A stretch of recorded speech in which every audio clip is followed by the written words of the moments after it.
Hello, everybody. It is Tuesday, June 13th. I'm here, and hopefully, some of you will join me. We're going to have a special guest today in about 10 minutes. So, hopefully, he'll be here.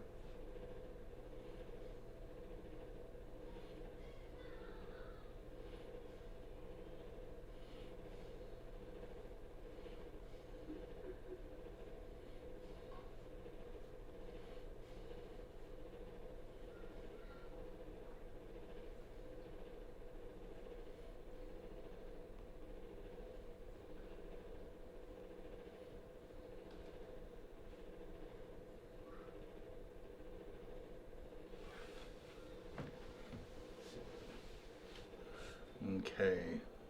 Hey, Drama, how you doing? Remember, there's a kids club meeting this Saturday, and Friday I'll be on the Stardust. There's a few spots left if any of you want to join. I'll be on the Stardust this coming Friday out of Santa Barbara.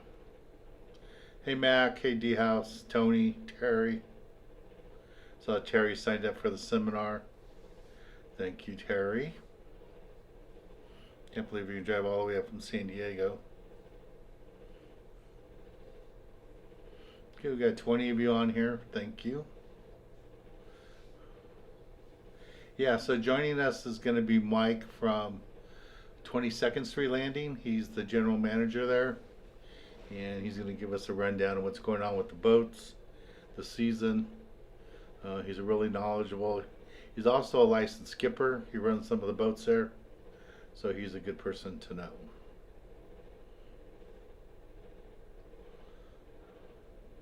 So, and then I have the seminar coming up on Saturday night too. Here is that little spot for that. This is Dan Hernandez inviting you to join me for a free fishing seminar on Saturday, June 17th at 4 p.m. I'll be speaking at the Seal Beach Yacht Club.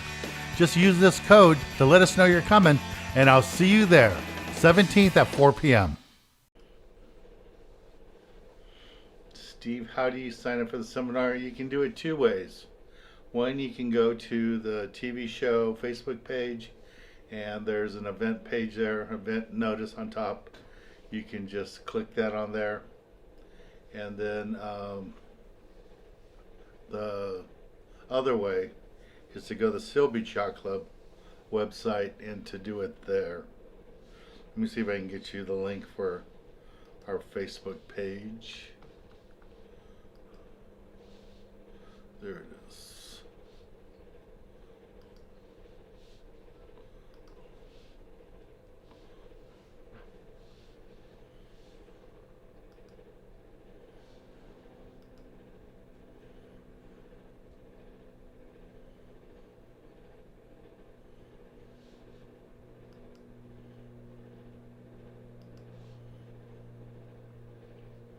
Let's see, how do I get this?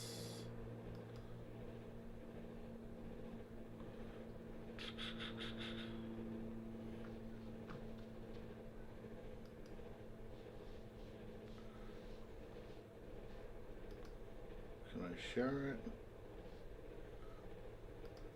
There it is. Okay. I got it copied. So here's a link, Steve. It said you can do it on my website, or you can do it on my Facebook page, or you can do it on the Seal Beach Yacht Club Facebook page. And then if you do want to stay for dinner, though, you have to do that on the Seal Beach Yacht Club Facebook on their website. You just go there and sign up for the dinner. It's $12. It's not mandatory. If you go to the seminar, you need to stay. But if you want to, you can.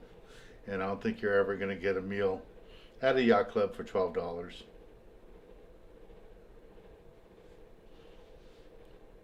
Oh, Tony.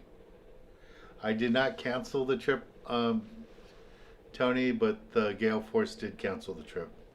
Just not enough people. I think there was only like 7 people signed up, and they need like 12 or 15 or something. I think they want 15 people to go. So not enough people. And that's going on. There's a lot of that going on right now. Not a lot of people going out. Hey Travis, I want to thank all of you that showed up for our Twilight trip on the freelance. Again, that trip wasn't sold out, but we did have like 35 people, and that was a lot of fun. Great sculpin fishing. I think I only saw a couple whitefish caught. No bass. It was all sculpin, but everybody seemed to have a good time. So that's all that matters. Melvin, hello.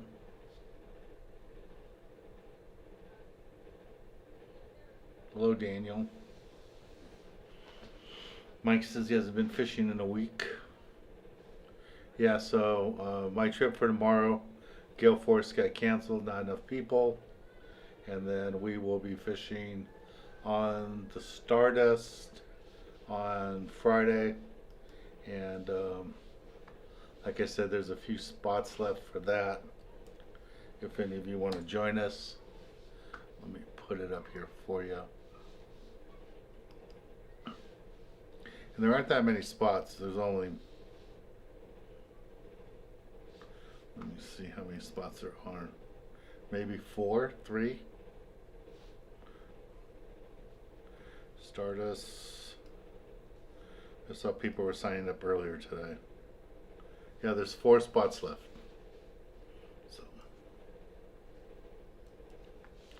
So if anyone's interested, here's a link for that. And those of you guys up in North Cal, I'm going to need your help for the Morro Bay trip. I don't know how many people we're going to get for Morro Bay, but would really like to get your help with that. Annette, am I still on for this weekend? Yeah, I'm doing the seminar. And if Annette, if you and Robert want to stay for the dinner, you have to go to the Seal Beach Yacht Club website and put your name in. You don't pay up front. They just want to get a heads count. So you just put that there and you pay when you get there. Okay. Terry, don't get on a boat till your legs are well. Make sure you are physically well. Alrighty. Just a quick reminder that we have our sponsors here from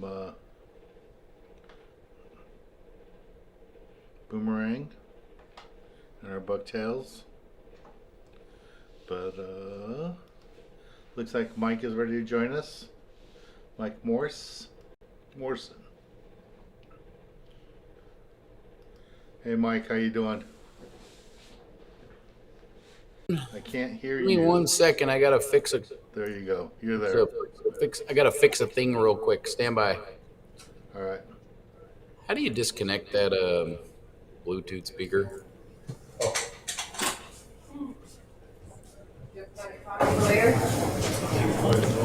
Mike is at 22nd. Right now where he is, he's in the office at 22nd Street. Yeah. Okay, I'll take one. How about now? Got me now? Got you good. All right, it's cool. Yeah, I got you loud and clear now. Excuse all the back noise, but we're right in the middle of getting 2 overnight boats out, and I got all the help in the world, like me and Tony, but just Tony now. Okay. So why don't you give everybody a little introduction on who you are and what you do. I know who you are, but we got about 50 people on here who don't know you yet. My name is Michael Morrison. I am the general manager of 22nd Street Landing. I've been here for going on 10 years, maybe 11 now. Licensed captain. I get to fill in relief for whenever, like, the captain of the Native Son needs a day off, or the Monte Carlo, or somebody needs to run a second operator. But I've got all my experience working on the bait boats at night. So you know how to catch bait, and hopefully it delivers to the bait barge good. But a lot of hands-on training in this industry. So you guys got questions, I usually got all the right answers. And then if not, I ask Dan. I don't know about that, but wow. Let me get Oh, this I back see right. your. There you go. I'm learning your system so I can see questions come in too. Okay, cool. Yeah, Yeah, if you quick guys run. have any questions for the landing, why don't you let us know what's going on? The maybe we have people on here from Northern California right now, a few people from out of state. So let them know the trips that you offer. We got quite a few Well, guys on right now from the Bay Area. more or less, what more than trips we have to offer. Catalina Island's been extremely hit and miss. Pursuit's had some big whacks on some really nice sea bass. The yellowtail are anywhere from 8 to 15 pounds on average, with the occasional 3 pounder mixed in. Some days they're biting the surface iron, Tatty C, Tatty 45, Tatty A1. Sometimes they're catching them on mega baits or cold snipers, and sometimes they're catching it on just a size 1 hook and a sardine or an anchovy. San Clemente Island's been hit and miss. Some really good days. This season's slow. It's kind of ramping like this. So our day boats, the Pursuit and the Native Sun. Pursuit fishes Catalina Island every single day of the week. The Native Sun will go there. They'll go somewhere else. They'll fish over. So we have 2 3/4 day, full day options. We have a half day, the Monte Carlo. Locally, the Horseshoe is it's cold. Water temperatures are cold. They're 61 degrees. So we're seeing areas of calico bass starting to starting to bloom, starting to blossom. So as sooner than later, or maybe not, we'll start seeing that horseshoe come to life, and hopefully we see some kind of bonita or barracuda or something strange happen. Locally, the last few years, it's been kind of tough half day fishing for surface fish, but as for pound and taking home fish, the half day boats where it's at. Short trip, easy limits. Sometimes the stuff's this big, sometimes it's this big. Super family fun half day Monte Carlo. Overnight stuff. Freedom, been fishing multi-day, day and a half, 2 day, and then occasional overnights. Fishing Cortez Bank, big. If you want to catch a big yellowtail, jump on a day and a half trip when they're going to Cortez. Last trip there, Trevor had he went 7 for 20 on fish over like 30. They were huge yellowtail, and to lose them out there is kind of tough. But people were getting bit off. And then every night on a day and a half, we've been spending driving around tireless hours looking for these tuna. We had a couple over 200 pounds on the Apollo recently. The Freedom came back this morning with one over 130.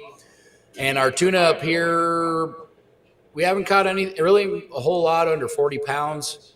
They're averaging about 80 pounds, and they're all caught on anything that resembles this.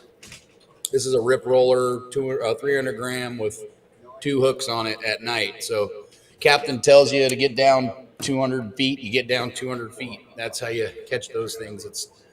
It's kind of like catfishing. I don't know if you guys have been out, and you guys that are listening. Um, yeah, you got me on a busy night, so good evening. So basically, right now at any given point, it feels like the ocean's going to crack open, wide open, and then all of a sudden it craps the bed around here. So we get 1 or 2 really good days during the week, and then the rest we're just chasing that fish count from any random one days that you can get on the boat, and that goes for anything from a half day to a 2 day trip. We've had 3 day trips where they just caught a few halibut and some sea bass, and that's all that the ocean was going to provide. So as soon as we get some sunshine down here and the water temps ramp up, it has the makings of being a equal to, if not greater, season than we've had in the last few years. Don't ask questions about the Dorado, because that was something special. If you guys are unaware of what I'm talking about, last year we experienced an anomaly of shut up, Aaron. Captain Aaron's giving me funny faces. It was an anomaly. You guys talk about Dorado. I only know Dorado. Going down to Cabo. See you guys. Yeah.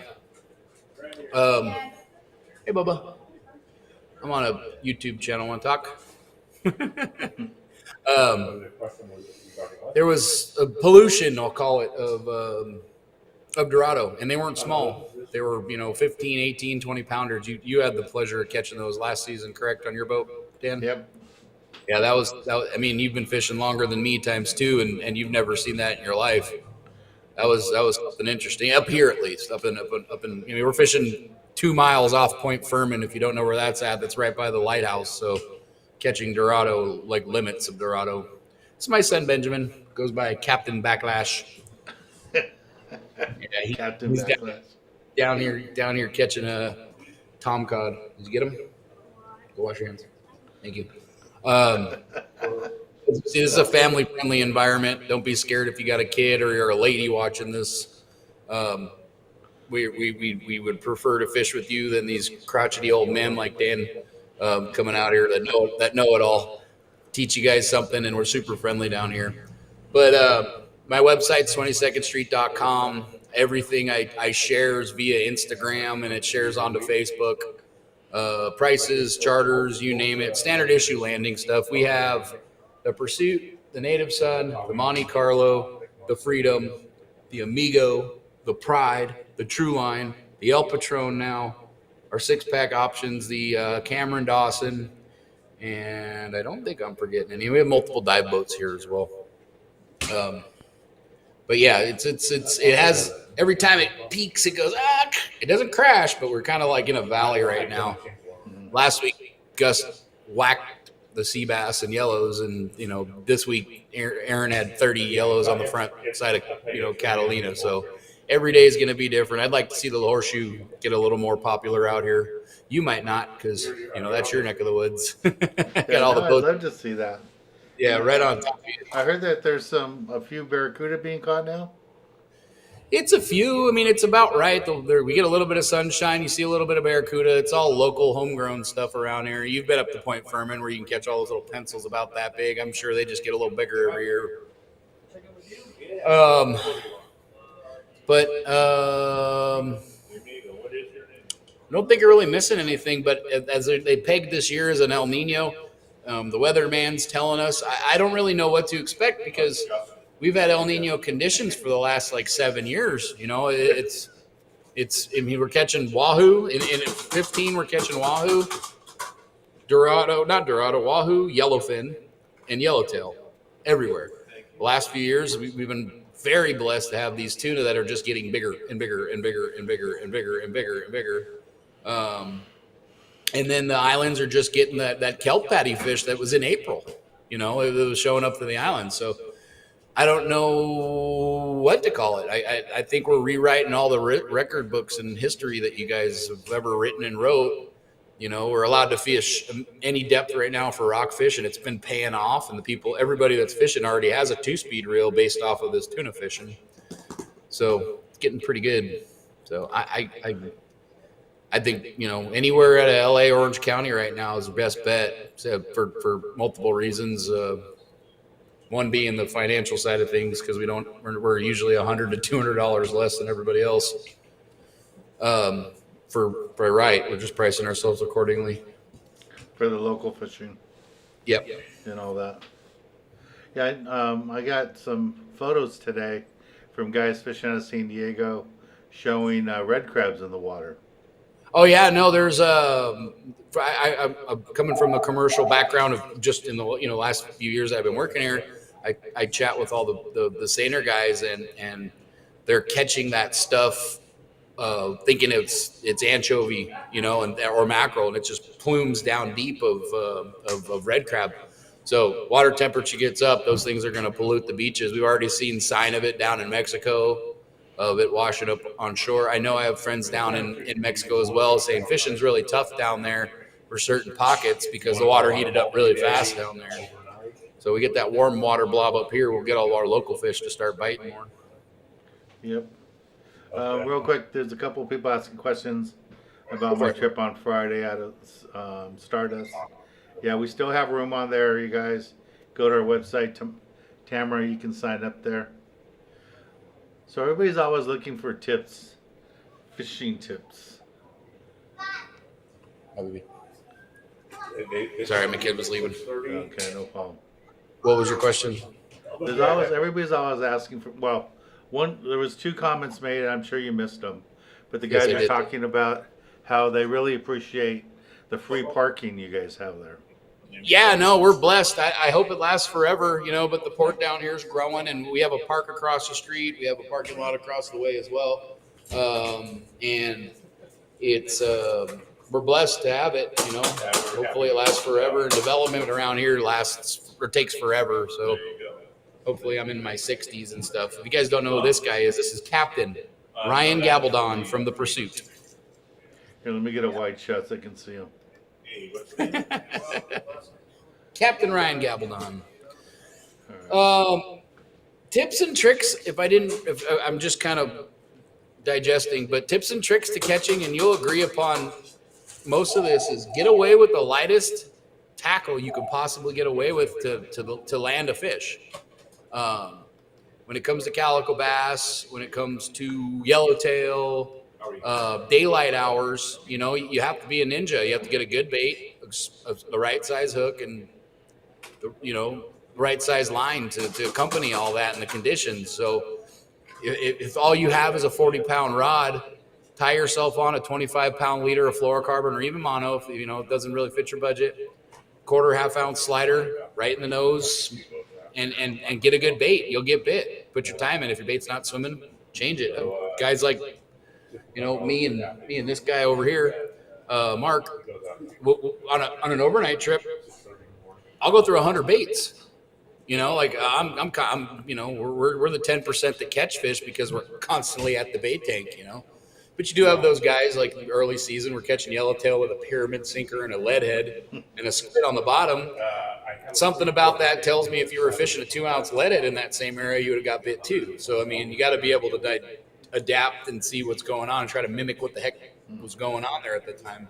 I kind of feel like everything's important when you go fishing. The gear you have, there's so many decisions to make. What rod and reel to take, what pound test line, what rigs to tie, what hooks to use. I'm taking 6 rods with me on an overnight trip, but I'm like Tiger Woods, like you. I got a lot of tackle to get the job done. I have 2 lightweight rods, something I can yo-yo and dropper loop with, something heavy, and now I'm bringing a 100-pound rod with me on every trip. You need it. Right now these guys going tonight are getting a good price. You're right with you. They're $135 to go on a day and a half. It's economical, but if you don't take a 100-pound rod with you, you're going to watch everybody else do it, or you're going to watch all your line come off. You guys are doing a day and a half for $135? Oh yeah, no, the economy's jacked up. It's really messed up. The working class guy is not fishing right now. Try to get out. The half-day boat, we're doing senior, military, kids fish for free, both trips. Captain special on Wednesday again, $50 for everybody. Go right ahead. And where can people find all these specials at, Mike? 22ndstreet.com. You don't have to go to Groupon or Living Social. We like to retain all that stuff for ourselves. So it's all on the website? Another tip, not talking smack, but if you see something advertised on Groupon, the boats are going to be packed with not fishermen. So, just kind of, we want tourists, but we want to turn tourists into fishermen. Yeah, I don't know how some of those boats can get out with 80, 90 people with 1 or 2 bathrooms on the boat. They figure it out. No place to sit. Yeah, no, and that's the other thing we got going, because that's my new spiel is our boats are nicer than yours, because if you have been on the Monte Carlo, there's enough seating for 3/4 of the people going. The Native Sun's got the biggest galley in the business. Pursuit's got bunks for all the customers. Ours are bigger and badder than yours. You guys got to really come check it out.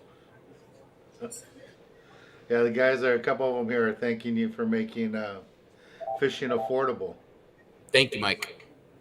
I learned how to open up your chats on here. Let's see, what do we got there? Proud of you. Super chat. Yeah, Mace. Yeah, fluorocarbon to braid. That's where it's at. I got in the habit of, there's one thing I got in the habit of during the El Nino is just fishing the heaviest crap I could find.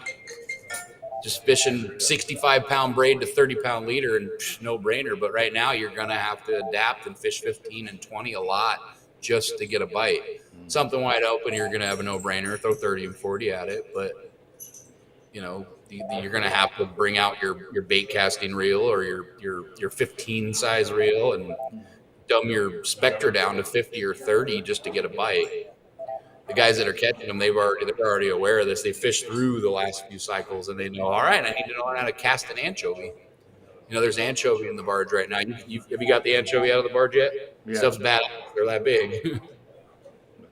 So now when you go on a 3/4 day trip that's running to Catalina, a guy has to take an 80-pound rod with them probably now, right? Now that there's tuna already showing up around the island. Yeah, it can happen. We're not targeting tuna. It's not what we're doing.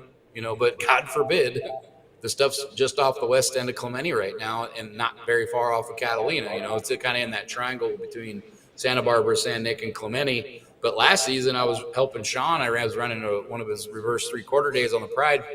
I'm fishing right there in Cat Harbor, all 80-pound tuna.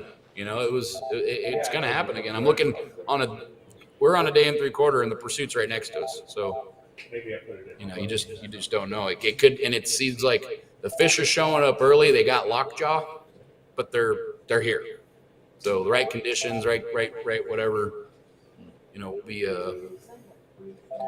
right in it again. Or they're just going to be here and not bite. But we'll be out there. They'll bite. It just seems like the season just seems like it doesn't want to start with all the rain we had early in the season, months of rain and overcast every day. Yeah, no, the anytime Mark was saying anytime there's over 20 something or 50 something inches of rain, it was the beginning of a beautiful season. Hold on a second.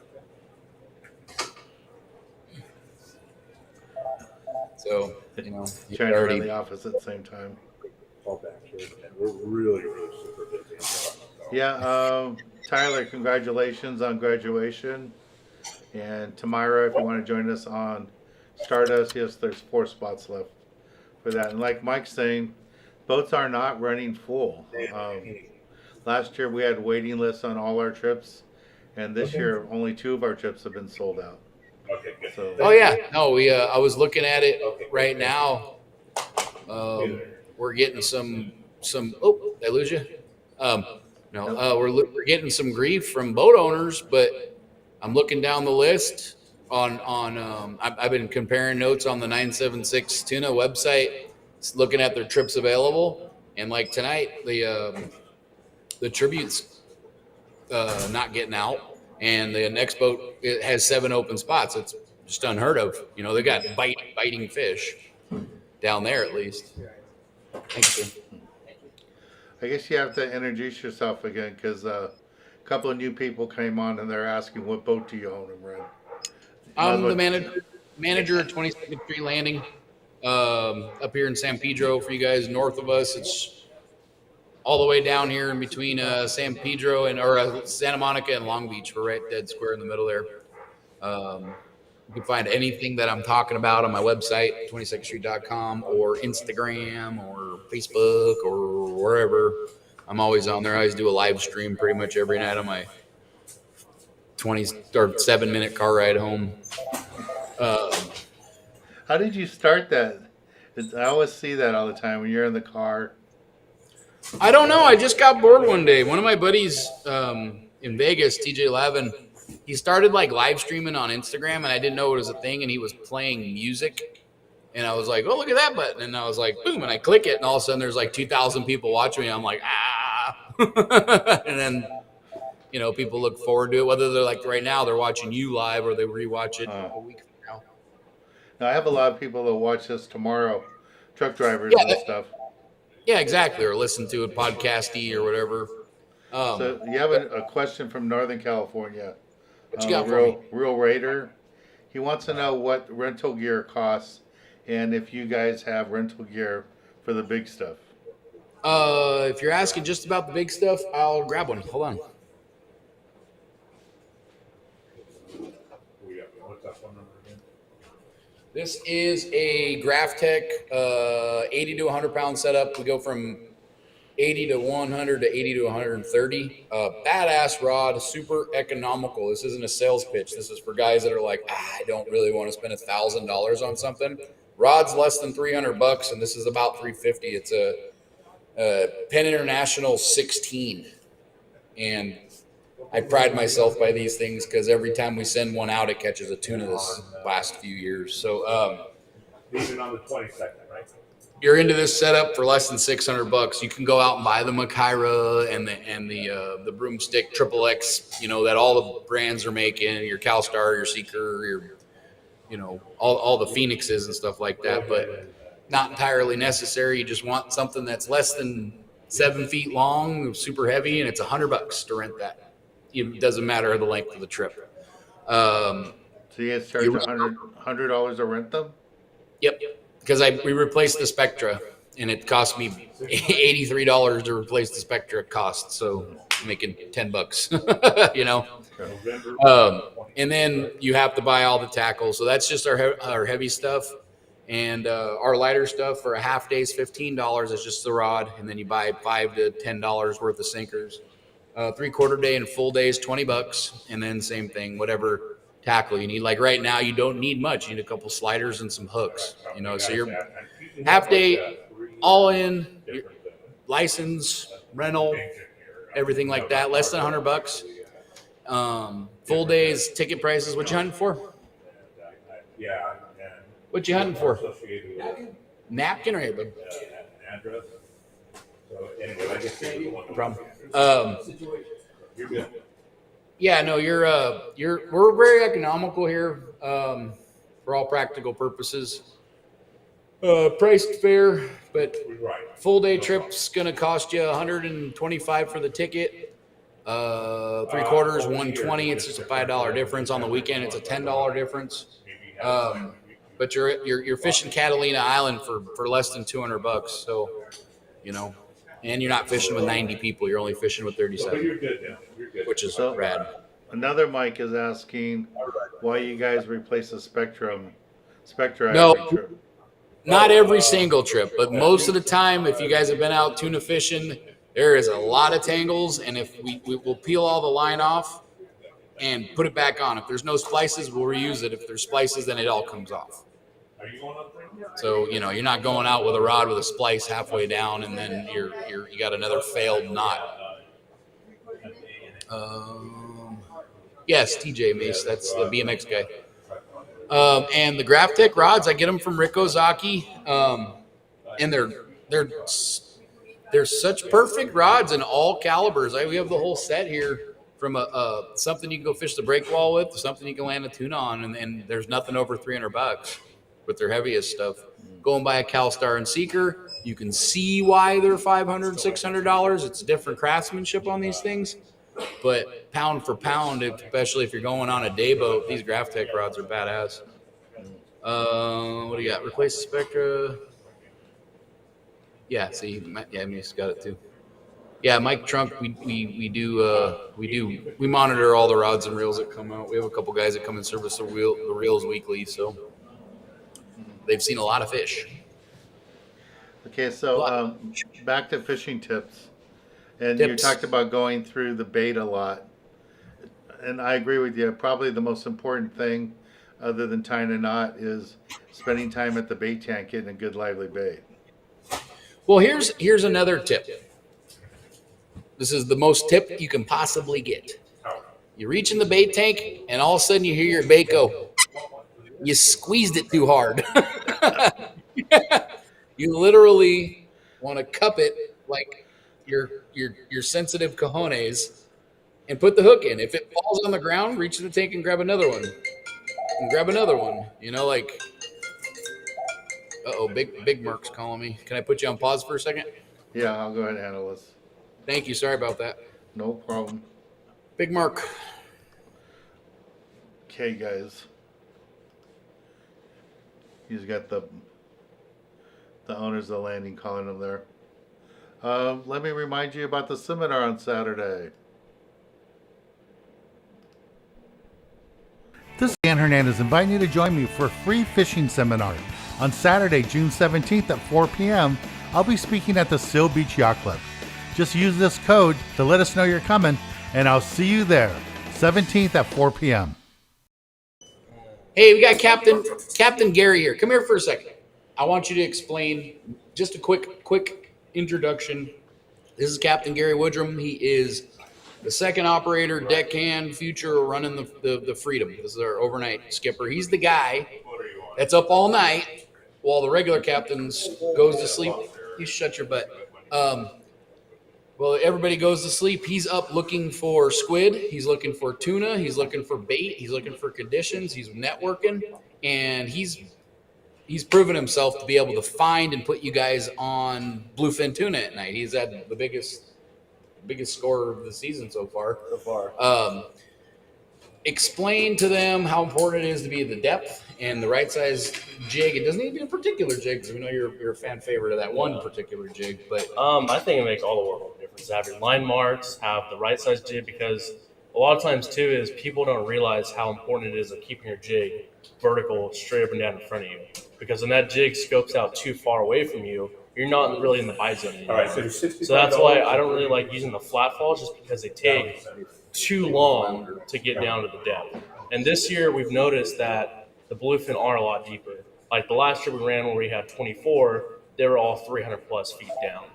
Like majority of the fish are actually even at like 300 all the way down to 400 feet, and even then some. So that's why I like using the knife jigs a lot more. It seems like this year our 250, 300, 400 gram knife jigs are getting bit a lot better as well, just because of again getting down there faster. And then I always recommend to everybody as well is to have your line marked every 100 feet, so you know where the bite zone is. You can work that same 100-foot bite zone to improve your, I guess, catch. And Captain, real quick, you're not seeing that much bait fish, like drop the bait down deep. It's all basically jigs. Yeah, it's been all jigs at night. I mean, I'm sure a bait would get bit on the sinker rig. It's just, it takes a little bit longer to get down there. So you want to get down there as fast as possible. Exactly. You want to get down there as fast as possible, especially if the fish is kind of skittish. If we're not seeing giant schools or anything of it, you want to just get down there as fast as possible. As soon as the boat spins on the school, drop your jig down. Okay, and one of the guys here is asking a question to you. Let me put you on solo. Jose wants to know if you recommend a 130-pound setup or a 100-pound setup. I mean, it's nighttime. I like fishing. If you can, the heavier the better, I say. So 130-pound setup would be perfect. Fine. For nighttime. Yeah, for nighttime. And do you see the guys fish any different daytime? Are they still using rail rods, or is it more stand-up, or what is it like? Daytime fishing? Yeah. So this year daytime fishing's kind of like been a little like non-existent in a way. Yeah, it's a little early. Yeah, I mean, during the day the lighter jigs get a bit better, like the 100-gram pulled snipers, or just I think they're called Sakana jigs or SK jigs or anything like that. So the lighter jigs get better, so you can use more of like a 60 or 80-pound outfit. You don't have to use a rail rod during the day. And the leaders that you're using on the jigs, you're using 200, 250? At nighttime, yeah, 200, 250, 300 pounds, anything like that. Okay. And what happens with fish processing at 22nd Street? 22nd boats? Here, we take care of everything on the boat. We gill and gut all the bluefin before we put them in the fish hold, make sure to bleed them out, flush them out the hose. They get put in 32-degree water in the spray brine fish hold, and they get taken care of. We fillet everything on the boat, and they come out really good. So even a 200-pounder? Even a 200-pounder. And do you mind sharing what that costs? Usually a 200-pounder, maybe 50, 60 bucks. So we can't really process it like San Diego does. We can't really vacuum seal it. We can't put everything. I mean, we can put everything in plastic bags as long as it's in one trash bag, but it's a better price, I would say. Okay, there's another question for you, Cap. One of the guys was asking, why not just use a 500-gram jig if speed is the thing. So I've seen them work, but sometimes you go through the zone too fast. So you got to find that happy medium to where you want to find your right jig to get to work the water column. Because if you use a heavy jig, like I've seen guys use an 800-gram jig, they don't get bit because they're sinking too fast. That's got to be a nightmare to try to wind that up and drop it again. Yeah, it's a couple pounds. Very good. So, why don't you give everybody a little bit about your background? I know your family, your dad, but we have people here from around the country. A lot of guys from Northern California. They fish totally different up there. So, give a little bit about your background, Captain, please. So I've always been here at 22nd Street Landing. I've started working in the pursuit of my dad as a pinhead when I was 12. I pretty much just worked weekends and summers while I was in school. I got out of high school, and then I started working on the Freedom here. I've also worked in San Diego a little bit on the Luana, the Pacific Queen. And a couple years ago, I got my captain's license, and ever since then, I've been running second ticket on the Freedom here. Cool. So, any tips you'd like to give people, or anything you'd like to tell my viewers here about your boat and your operation? Get lots of sleep before you come out with this. Yeah. Yeah. So it's basically just be ready to fish at night all the time. Exactly, yeah. From If this the point boat's on, traveling, that's when you get to sleep. Any last fishing tip before Mike jumps back on? I think that's it. I think I've covered pretty much everything about the night fishing basis there. Okay, and what do you foresee since you've been a captain for a while? You think this weather's going to warm up and it's going to go a little bit more like it was last year, or any feel for it? Right, it's still early in the year. We always kind of deal with this June gloom, May gray thing every year, so I'm sure it'll warm up here pretty soon. Yeah. Do you think it's going to take hurricanes to push it from down south, or you just think once these clouds burn off? Yeah, I think just once this like marine layer kind of wears off, the sun starts getting out more, I think we'll start seeing some better fishing. All right, cool. All right, man. Well, thank you very much for joining in. I appreciate it. Yeah, no problem. Thanks, Cap. All right, hopefully we'll get Mikey back here.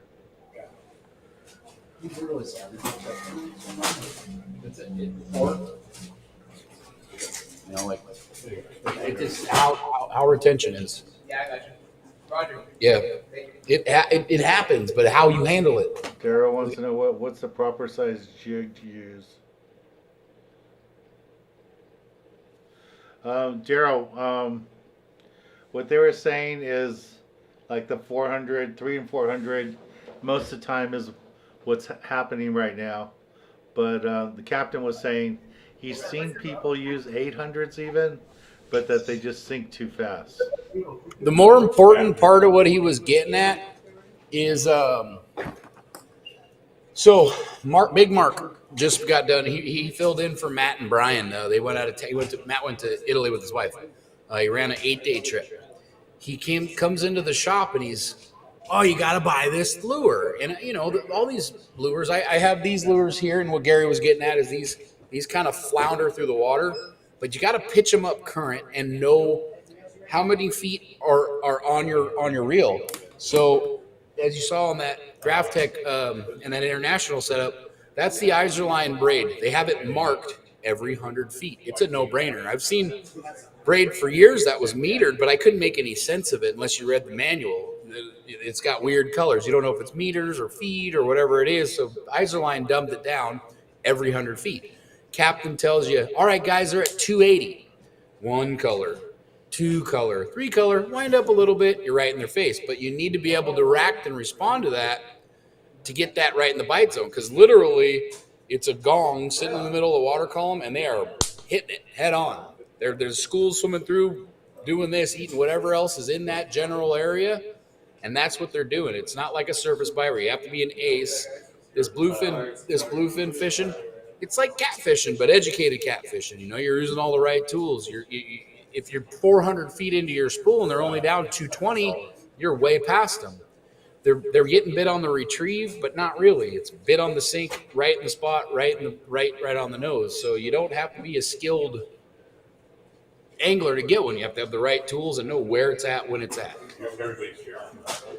So that's one of those things. Like you can go out. I can mark my words. If you get in an area, you won't be the guy not bit if you're down 320 feet because that's where the captain told you to be.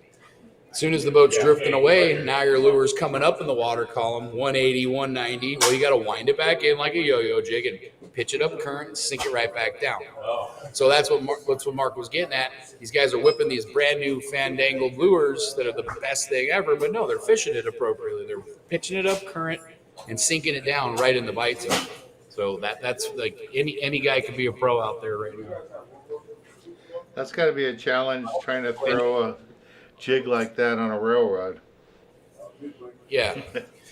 Well, it's just a slight pitch, if you understand where, who, what, when, where, and why, and make sure even if you have white spectra on your reels now, take your time in your backyard. This is 6 feet for pretty much everybody. You open your hands out, that's 6 feet. You do that to 100 feet or 50 feet, whatever you can remember in your head, and mark it with a Sharpie.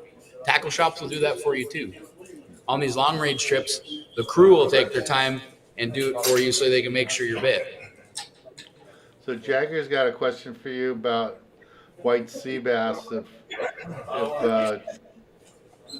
it's a full moon thing, or if you think the local islands might pop again on those. Oh, well, sea bass turn on around soon. They should be biting right now. They should be biting today, tomorrow, and the next day based off this moon phase and based on what we know. I don't know why they're not. They're not really biting up north. Happy birthday, Damien. This is Damien, by the way. Hi, Dan. And his fans. Hi, Jen. Hey, Jen. Yeah, man. So they should be biting. It's kind of, the fish are there. The fish are up there, up north, Anacapa, Channel Islands area. They're not biting. Any day they can predict. We're just barely getting into the dark side of the moon where and I know that you do tend to see more sea bass. Did they bite on a full moon last month? Oh, they did. But were they supposed to? Not per the educated guess, but they should be biting this week. You should see some pretty stellar fish counts. Catalina's been hit and miss through a full moon all last week and the last 2 weeks. We're talking about limits, all 40-pound fish. Santa Barbara's been decent. Nick's been decent. And they started to see a lot of fish showing up over at, we're talking white sea bass at San Clemente Island too. Just right place, right time, finding a school that's biting. I think one of the guys was asking if electric reel would work for the tuna. One more time. The electric reel for a tuna? I've seen it work. Mr. Han, one of our good buddies here that fishes with the Korean Fishing Club, he's been fishing an electric reel for a long time. It's kind of hard to fight them standing up. I've seen them work really well in the gimbal rod holder, like in your boat. You'd have it out there. The Daiwa, just not quoting anything in particular, the Daiwa Tanacom 8000, it's got a ton of drag. I don't know. Maybe the battery might run out. I don't know. I've never personally done it. I've definitely took advantage of it during this rock fishing though. Oh yeah, that was pretty good. But I don't know. I think you get pulled around the boat with an electric reel without being able to or see you later. I'd be less likely to use a $1,500 reel and watch you go flying over the side. And Jose has a question for you there. Last question. I don't know if you saw that. About Jose, how to work the jig. Fluttering your spool to prevent the dig from fluttering and get down. Depending on the designed lure. If you give me 1 second, I'm gonna run over and grab a couple different examples that I have. Okay.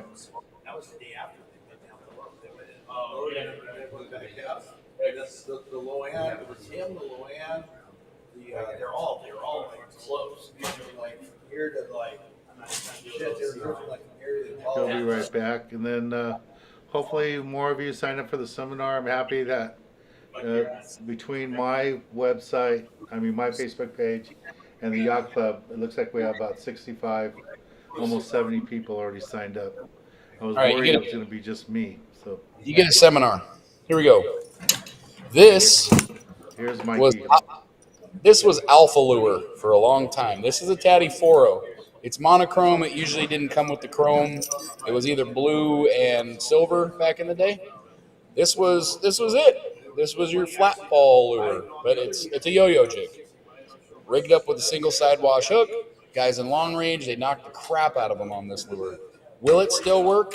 Yes. Is it a little lighter than it should be? Yes. But when that stuff's shallow and the wind's not there, you can get away with pulling this. But this will fall like this. Same example with this one. It will have a profile of fluttering. But it's a 350 gram. This thing's hot rodding down. It'll hot rod down and it'll plane out, hot rod down, plane out. So this is a flat fall lure. Getting the lures down to where they need to be without any flutter, that's when the knife jig comes into effect. This has no profile. It shoots down like a torpedo sinker. That's the rip roller. This is the most popular lure last year that they had in any color. They like the Katy Perry. This thing just goes wee. But if you're drifting fast, it's going to go wee like that, and it's going to take you a while to get to the right bite zone. So even if you have your line marked, it's not going to matter because you're moving Mach 90 in the wind. Taddy Lures made this thing. It's the TSP hybrid. It has no profile, really. It just cuts through the bottom like a knife. And if you guys can kind of see it glows in the dark, this thing's badass. Comes with some stinger hooks. I'd suggest going with their upgraded ones. But this is a Taddy hybrid lure.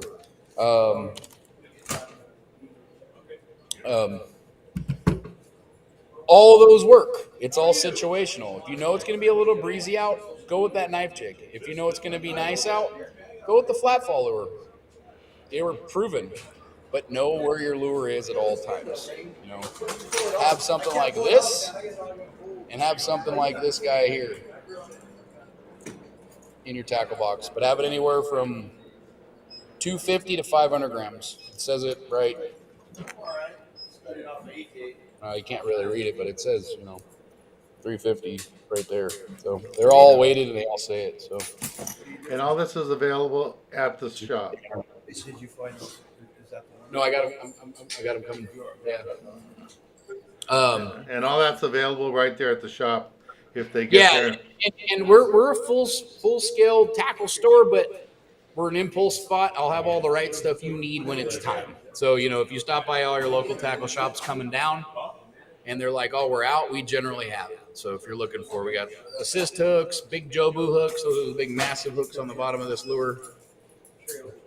One thing you got to remember, this is a big lure, but man, they eat the whole thing. No problem. Their mouths are that big. So, Well, thank you, but that's Mike. just. I'm more of a calico bass and yellowtail guy, so I'd much rather go do that with you every day of the week somewhere. That's why I do so many half-day charters. Oh yeah, no, I'm down. Yeah, I like being home in my bed at night. But I mean, I like going on a tuna trip. I would be the wrong guy to run one of those boats. Well, you've had a single side wash Taddy 4.0 in your box for years. Oh yeah, And this doubles as a sea bass lure all day long. You know what's fun? What I think back of all the trips when I was in my 20s and 30s, when we would be in the tuna grounds, and the boat would get in the tuna ground about 1, 2 in the morning, and the captain would say, "All right, everybody go to sleep, and when the sun comes up, we'll start fishing." And now you think about it, I'm just guessing some deckhand was on night watch and figured, oh, why don't I just drop a jig? And Oh yeah, no, that's why things get popular. Yeah. Mark, come here just for a second. Introduce yourself. Introduce yourself. I know, but you're talking to people on YouTube. What's up, Dan? Like, hey, Mark, How's it going? good. He just got done running an 8-day trip on the Independence and caught pretty much everything under the sun except for a wahoo. Did you catch a wahoo? No Water's wahoo. too cold. A lot of 61, 63 degree water, but we got had really good yellowtail fishing at Leos Rocks. Really good. We had close to the limits there for all the passengers, and then we went up and fished bluefin. We had about 50 bluefin for a couple of nights and a couple of days up there. See a lot of fish, doesn't bite that good. But We're talking about the Independence. That's That's the battleship Independence. Yeah, I had the opportunity to fish with Mark when he was a deckhand. Him and Paul. It's God. Some of the best times of my life fishing with you guys when you bought your first boat. Yeah, a lot of years. Yeah. Long time ago. Sure. It's funny. When I see your boy, it just hits me that We were younger than him when we all met. Yeah. Well, he's gonna be 25, so yeah. Yeah, Started on a sport king when I was like 14, 15 years old. that's pretty cool. Uh, Yeah. hey, can you give us a little bit, since you're there, Mark? Can you talk to us for just a second about what you thought last year was the phenomenal all at Dorado? Is that I know we Well, haven't really seen that in all the years we've been here. well, I've never seen it. I one year I want to say it was like 80. See, I started running 84, but like 86 we had it move in pretty good, but only for a few days. So we had I know on the first string we had like 351 down the 14-mile bank, and then we had like 100, and then we had 20, and then they were gone. Hmm. But that sustained fishery for what, I don't know, like 6 weeks. Oh yeah, solid 2 months.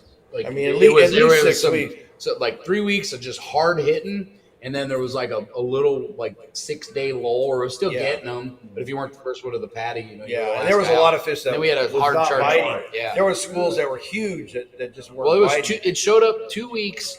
Phil on the victory ran him over, and he's like, that's a Dorado. And then all of a sudden, Andy chimes in the same day, going, "Dude, they're over here. I'm 6 miles away from you." Aaron gets out there, so oh my Yeah. god! So they chased him around for 3 weeks before they got off that little bait. Yeah, it was good. Yeah, that was just freaking incredible. I don't know what to make of that, but Mark, Well, if you get a chance, go on my YouTube channel. I forgot what was the first overnight boat you owned there at the landing, but we filmed a show on it with you. We were at Clemente. it was probably the Islander. Well, it could have been the first Oh. string. No, I think it was Islander. I think it was Islander. And you were on the bait tank, and you were driving the boat that day, and we had tanks full of squid, and you were chumming the squid, brailing it, and we could just see the yellowtail come through the squid, and you were Yeah. screaming out, "Here they come! Here they come! Get ready! Here they come!" And it's a phenomenal episode. That gives Um, me- I mean, it's one of the for the record books. Just the whole play-by-play and everybody getting bit. You still have that episode? Yeah, I'll make sure it's on my YouTube channel. I wish we could make new ones with you. I mean, I'd love to. I finally got a trip on the Pride to go film there, but we'd love to be at your landing more often. Yeah, well, I mean, right now we have like the boat's going out in Independence going out in 4 days, and there's a bunch of spots left on it. Like we got, I think, 6 spots. So Yeah. hop on there, bring your film crew, You Yeah, heard what okay. you heard what he said. go for 8 days. Sounds like fun.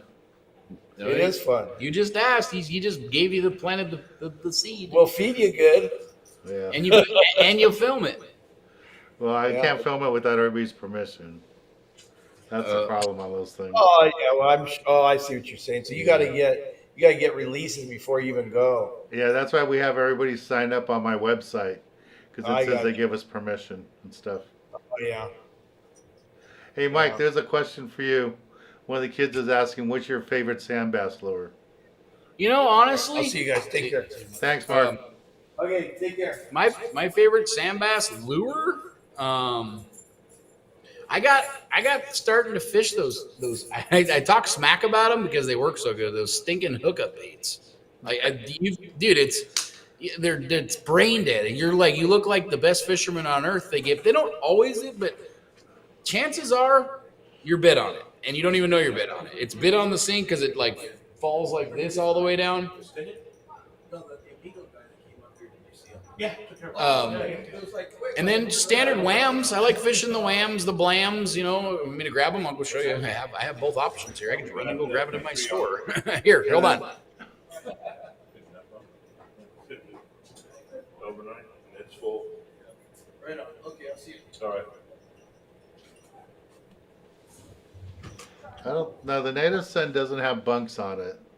No, but it has plenty of room for your butt. There's enough seating for every single person in there, and a comfortable with plenty of room. So this is a wham. This is actually made by Fishies. It's got a little curly Q tail on it, and you fish a 1/4 ounce lead head on there, and you just kind of whip it out and grind the bottom. You can drop shot that. This guy here is disgusting.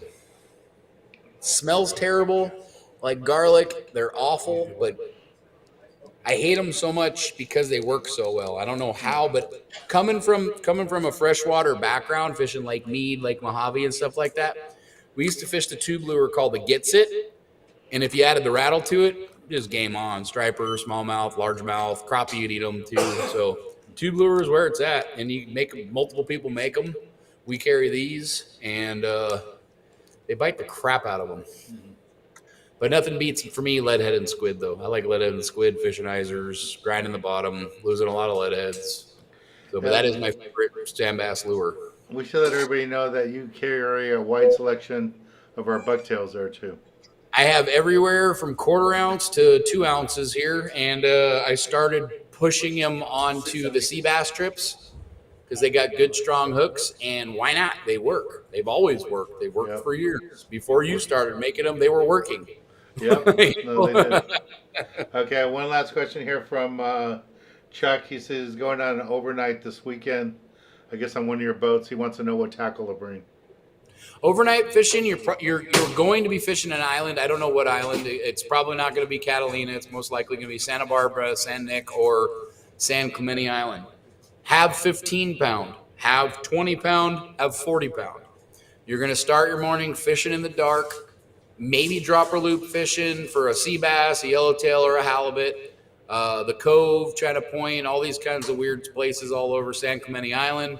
Anything at other islands that are resembling that same kind of bottom. They're producing yellows, they're producing halibut, they're producing everything under the sun, really. And then let's touch on that. When have you seen this much halibut down here? Never. Never, ever, ever, ever, ever, ever, ever. Like someone to come home with 52 halibut, that's insane. Now, I know I've done it up north, this was insane. Like, this is equal to that Dorado fishing, if not better. And they taste better, halibut. Yeah. Hey, this show was really special with all the walk-in special guests have Mark there at the end. And well, that's why we can do this every other week because, especially now, it's this complete inconvenience, but it doesn't matter because, like, hey, Mark, how was Clemente today? Tell us. Just say it out loud. Not good. That's an angry, disgruntled skipper that tried his ass off today to put people on fish. A really good group of fishermen. We're talking about upper echelon, know how to fly line a bait, know how to do everything appropriately. Couldn't buy a bite to save their life, but they had a good day with weather and good friends. Damien's birthday charter. So that was I think that's one thing everybody needs to keep in mind is that I don't care what landing it is and what boat it is, but especially there, every captain's going to try his hardest to make sure that everybody gets fish. If you guys want to see some comical stuff, go to our Yelp reviews. It's and most landings Yelp reviews. The captain drove around for hours, didn't come out of the wheelhouse once, just kept driving like you've done, Dan. At some point, you got to throw the anchor over and say, go ahead and wet your lines. But these guys are so in their head looking at this equipment going, dude, we're not going to catch anything. They're upstairs literally like with a gun to their head going, I can't produce for these guys. I don't know what to do. And then they let it go and try it again tomorrow. But, if you see a captain in a kind of bitter because you have a complaint about it's not biting, he looks down and goes, duh. Like, I know. I've circumnavigated all of Catalina Island. I'm all over Tanner, Cortez, the 43, the Butterfly, the Mackerel, the Potato Bank, wherever. For hours, weeks, days, like Mark had a good trip on this 8th day. He got shithouse lucky. He got right back up in the zone up here and downloaded on the last day and caught tuna, and everybody was stoked on it. But how many days did he travel before he caught a tuna? It was 2 days. When he got in the zone, they didn't bite one day, and he got there on the night bite at 2 a.m. and back to the dock by 7. And you had to come all the way up here. Yeah, it's bleak down there. The spotter plane down in Mexico is not really seeing it along the normal areas along the coastline. And I don't think they put a whole lot more effort because it's June. It's June. We should be fishing islands, catching sea bass, getting dusted on a structure spot on a yellow on 40-pound, just actually getting sawed off. With the fishing we have, I hope people can appreciate the good times we did have with this fishing. Was just insane. Mm-hmm. And now, like I said earlier, if you are fishing, learn how to fish 15-pound. You're going to get bit, but you might not land it, but you're going to be the guy bit all the time. Maybe it's you're not. Maybe you're thumbing the spool. Maybe you're doing something that's making sure you don't catch something, but it's not your fault. You know, when was the last time you fished 15 pound? It's been 10 years.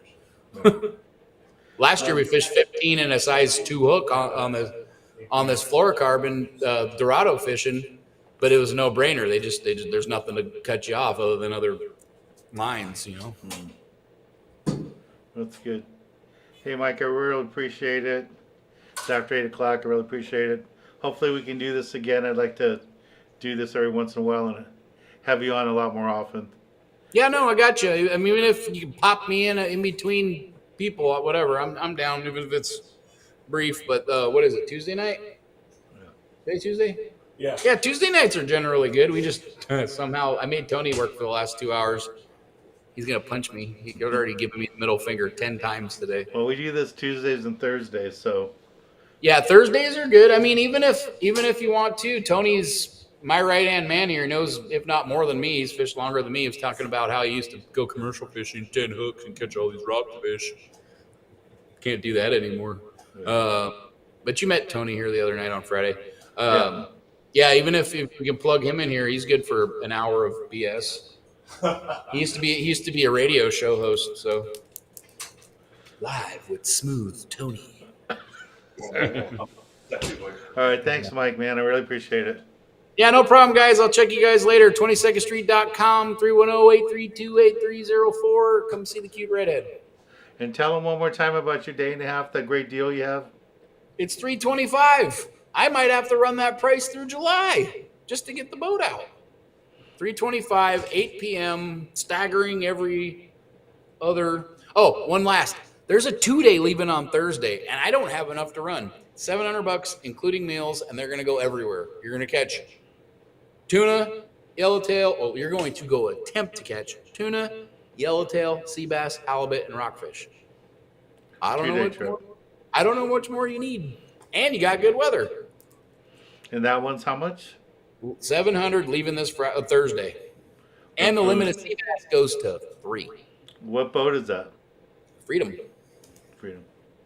Free. All right, thank you, Mike. Thanks, guys. Check you later. Bye. Well, that was a nice surprise, guys. It was nice to have all the other captains come in, and you don't know how lucky we're to have Mark. Mark is so busy with the independents and doing all that it's nice to see him pop in like that and just happen to be there while we were there. It's cool. Real quick, I just want to play with you a little something from the Sea Star. We didn't catch them really good, but here's some of the fish we got.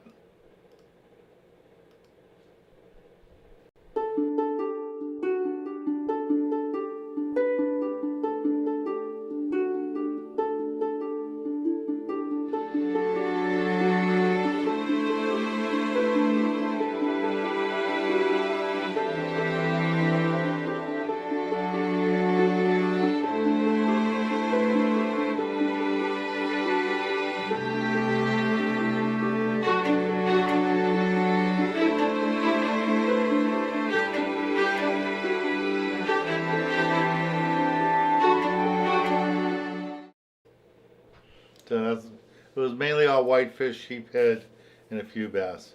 Jagger, for the Tornado trip, it looks like it's going to San Clemente Island. San Clemente Island, there has been some tuna. We will probably be fishing the yellowtail, maybe white sea bass. Hopefully they're still around there. And hopefully we'll do a little bit of that. Just want you guys to see, I finally put the Extra Tough sign up. So that will be the next Super Chat prize. And we'll probably do it a week from today, so we can get some more tickets in there. So we'll do that.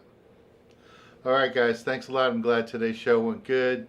And tomorrow's trip that's supposed to be on the Gale Force got canceled. Just not enough people going fishing right now. And I will be on the Stardust on Friday. There's only about 4 spots left. So if you want to sign up for that, please sign up and join us. And if you want to come and do the seminar thing with me, please, come over and join me for the seminar at the Seal Beach Yacht Club. It's free to attend. It'd be a great opportunity for you guys to meet one another, a meet and greet. And if you want to stay for dinner or lunch, I guess it's going to be a late lunch, early dinner, it's only $12. Fish tacos, chicken tacos. You're not going to get a meal at a yacht club that any cheaper than that. It's a beautiful building, beautiful yacht club, beautiful location. You guys should check it out. And then volunteers, don't forget, Kids Club this Saturday. Kids Club meeting this Saturday. But I'll talk to you guys on Thursday, hopefully, on my way up to San Diego. Up to Santa Barbara. All right, I'll talk to you guys later. Good night, everybody. Thank you all. Thank you, Mike, for helping us out today. And thank you all for joining us today. Bye-bye.